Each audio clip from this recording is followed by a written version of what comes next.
La densité de l'air froid confère au pilotage hivernal l'avantage d'un vol en douceur. Malheureusement, le temps froid qui rend l'air si calme pose une foule de défis aux pilotes de l'aviation récréative.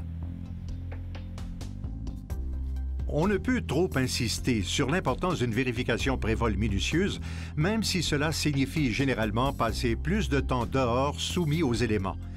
Habillez-vous aussi chaudement qu'il le faut et consacrez-y le temps requis.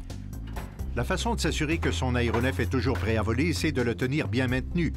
Demandez à votre AME de vérifier le système de chauffage de l'habitacle avant l'arrivée du froid. Des fissures dans le système de chauffage peuvent entraîner une infiltration de monoxyde de carbone dans la cabine et comme celui-ci est inodore, cela peut affecter la sécurité des gens. Assurez-vous d'avoir à bord un détecteur de monoxyde de carbone fonctionnant bien. La vérification pré-vol est une étape importante d'un vol sécuritaire et c'est particulièrement le cas par temps froid, surtout quand l'aéronef est laissé à l'extérieur ou rangé dans un hangar non chauffé. Le givre, la glace et la neige s'infiltrent souvent dans des endroits problématiques. Par exemple, le tube du reniflard n'est pas inspecté lors d'une inspection visuelle régulière. En fait, bon nombre de pilotes sont incapables de le trouver à bord de leur avion.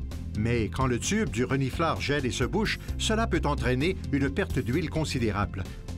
Consultez votre AME pour apprendre comment inspecter le reniflard et tout autre élément de votre aéronef avec lequel vous n'êtes pas familier. Veillez à inspecter toutes les surfaces critiques, tout particulièrement les charnières et les câbles de contrôle des commandes de vol pour vous assurer de leur amplitude. Rappelez-vous que les RAC stipulent que toutes les surfaces critiques doivent être exemptes de contaminants. Même une mince couche de givre est nuisible et doit être retirée avant le vol. Le système de freinage a souvent tendance à faire défaut par température froide. Il est difficile d'inspecter dessous les carénages de roues et il arrive que de la neige mouillée s'accumule et gèle à l'intérieur. Le circuit d'alimentation en carburant d'un petit aéronef est généralement assez simple, mais les pannes sont possibles s'il n'est pas bien inspecté avant un vol.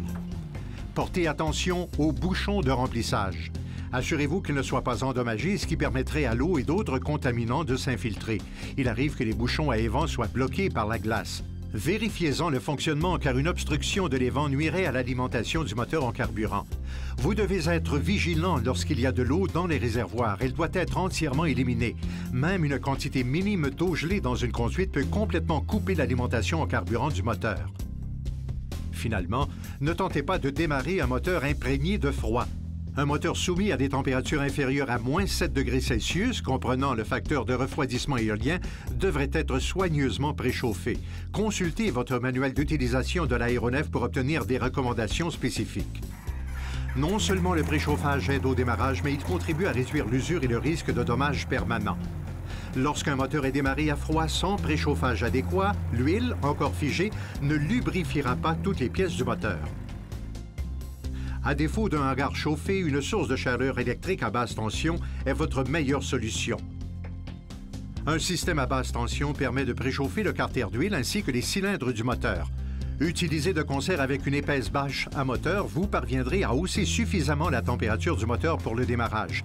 Cette méthode exige un certain degré de planification et à cet effet, branchez l'avion la veille de sorte qu'il sera prêt à démarrer lorsque vous arrivez à l'aéroport.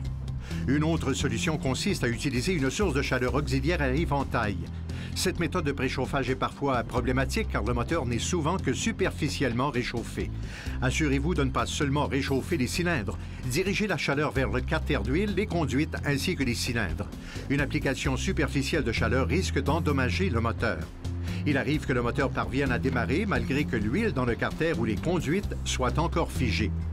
Le manque de lubrification peut entraîner une panne de moteur totale juste après l'application de toute la puissance. En conclusion, ne précipitez jamais votre décollage. Prenez le temps de bien faire tout ce qui doit être bien fait. Assurez-vous que l'appareil soit en bon état de navigabilité et savourez votre sortie.